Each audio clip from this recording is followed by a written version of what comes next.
I wanted to play with you about a process that I've been working on and had some amazing results with, and see what comes out of that. So let's talk about what the vibrational components of it are, because if you're having success with it, then it is vibrationally accurate. Yeah, it's okay. So we'll talk about that. So 60 days ago, I had an epiphany, right? And I said, and it's ridiculous to say it because you've been telling us so many times in so many ways, and I finally was like, dummy, I get it, right? So I said, I'm going to, for the next 30 days, I wrote out a calendar, and I said, for 30 days, every day, I'm going to look at this calendar, and I'm going to write down the things that I'm doing to make sure that I stay happy. Here's the things that I like to do. Here's the things that get me in that positive place. And it forced me, early on it was a struggle because I'd forget, oh yeah, that calendar, I got to go do something to make me happy, which sounds crazy. But started to do that, and after a while it picked up momentum. And one of the things that I did was I wrote you a thank you letter for all the amazing things that happened as a result of the process, which hadn't happened yet. And so every day, twice a day, I would read that letter, picturing the hot seat and me reading it, or me saying it to you as if it had already happened. And I won't read the whole letter here, but some of the things that I put in here. So let's just talk about the vibrationally accurate components so far. Okay. So by writing the letter now about something that hadn't manifested as if it already had manifested, you blurred the lines of present and future and focused upon the vibration, which caused you to offer a vibration that was not split. And when a vibration isn't split and you focus upon it in a steady way, manifestations come to the vibration. Doesn't matter. Everything is now. So whether you're thinking about the past or the present or the future, you're doing it all right now. Right. So that's a very clever thing that you did. Scotty says that, Scotty, you know, Scotty, as he is setting up the room the night before, he always says to Esther, "Ooh, this was such a good workshop."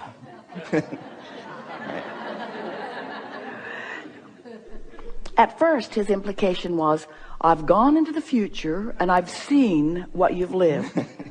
But it's the same thing, isn't it? I've found the vibrational frequency and I'm practicing it now because of something that is coming.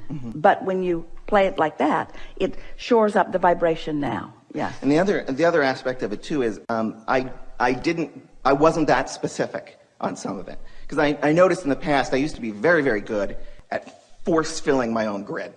You know, I'd say, I want to date that person. I'm going to make this happen because she's the right one. And then I'd be dating her and I'd go, ooh, no, sorry. Right? So, but I was very good at that. I could pick jobs. I'm going to get that job and it's going to be awesome. And I would get it and I would be miserable. So this, I talked about, I was less specific, and I said, okay, so one of the things is I've always wanted to be in business with my best friend, and we're going to finally figure out something that's going to be in a fun field that I maybe have no business in, but we're gonna make that happen finally, and I'm gonna finally find the love of my life. And I wrote down all the attributes of this woman, and I found that in reading it, by the time in reading this letter to myself, pretending it had all already happened, I was in love with her, right? And I didn't even know her, but the list was exhaustive, and it's like, this is the most amazing woman on the planet.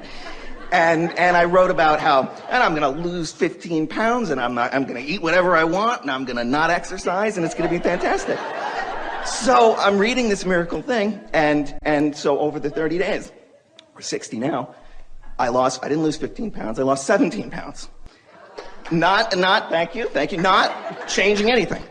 My best friend calls me out of the blue and says, I've got this amazing idea for a business, we're going to be partners, I have no business being in this field whatsoever, but it's the field I want to be in. And he said, we're 50-50 partners, and we're getting all kinds of feedback. How this is going to be this amazing thing. I'm going to be quitting my boring job soon and doing that full time. And then out of nowhere, a woman who I have carried a torch for 10 years, who we've been very, very good friends, all of a sudden one day says to me, I don't know why I'm saying this, but I can't not anymore. I am in love with you. And she is amazing, like amazing.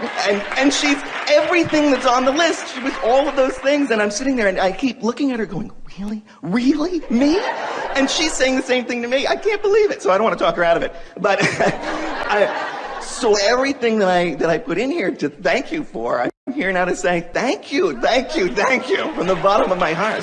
So let's talk about the components of this. It's very clear what he's been doing. Did you hear a few dozen words that you kind of wished he wasn't saying? Like dummy, and the list was exhaustive. And can you feel how those words that usually we all cringe at didn't matter? Because the universe isn't hearing his words. He doesn't mean any of those things with those words. He's using those words to entertain the rest of us. And that the vibrational frequency of his being is one of, he practiced himself into the momentum of expecting what he wanted through writing the list of what he wants and speaking of it as if it is already done. Yeah. Genius. That was the one half of it, and the other half was, so when I was doing those things to make myself happy, I wasn't doing it saying, okay, now I'm going to pet my cat because somewhere the love of my life is coming, right? And I wasn't doing it to try to make it happen. I was saying, I got that in the letter. I'm already going to be thanking Abraham and Esther and everybody. I get it. She's going to come out of nowhere. So right now, I'm just going to have fun petting the cat or doing whatever was on my list of fun things to do. Well, hear what you're saying. This is an important thing, because what he's saying is he gets it that there's step 1, ask for what you want. Step 2, get into the place of allowing what you want. And step 3 is getting in the place of allowing what you want. Step 2 is the universe has already lined it up. But the important thing about the reason that you might want to pet your cat is in petting your cat, you're doing the step 3 thing. You can't do step 1 and step 3 at the same time. So anything that you're doing that feels good while you're doing it is a step 3 moment. Mm-hmm. There are 2 things that you talked about that we really think are worth shining a little light on because of how effectively they worked for you, and we just want to talk about what that is. The first thing is, when you are trying to motivate something into being, when you're trying to hammer it into being, you talked about that a little bit, there is this belief within you that there is some hurdle to overcome.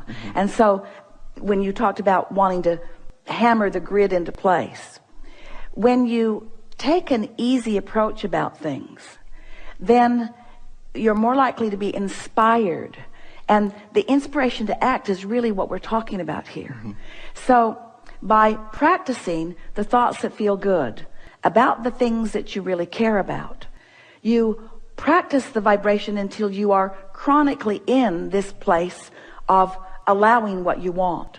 It's like on this emotional scale of spinning grid point of attraction discs, you found yourself chronically in that happy, good feeling place, because what you had written and what you were reading and what you therefore practiced into a place of expectation got you there so that you were chronically there, so that anything that is a vibrational match to that kind of momentum has to join you there. So we just want to point out the difference between being there and attracting up to where you are things that match it, as opposed to being in a place of trying to make it happen and trying to push things along. It's like pushing a noodle. Everything that you said is vibrationally accurate. Everything that we felt from you while you said it is vibrationally accurate. Good. Okay, good. So what next? More of this? Because I also feel now I know I can't even imagine what they are, and I'm not trying to imagine what they are. I feel like, okay, the thoughts of, I am now a result of the thoughts that I had in the past. I'm already having thoughts now that are creating new things for me. Well, what's going to happen to you? This is the answer to your question, what's next? Because you ring the bells of a lot of people in this room, because many of them and around the world have things on their list that are not yet fulfilled. So the idea of taking that list of things wanted and focusing it in to manifestation is an exciting thing.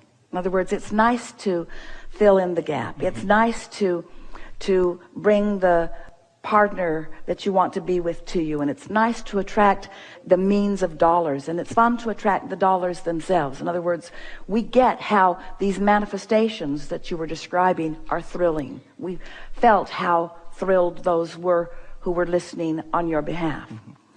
So what's next is the discovery of the satisfaction of sheer alignment. Yes, alignment produces results. Yes, alignment brings solutions to former problems. Yes, alignment brings answers to questions. Yes, alignment brings the money and the job and the girl. Yes, yes, yes, yes, yes.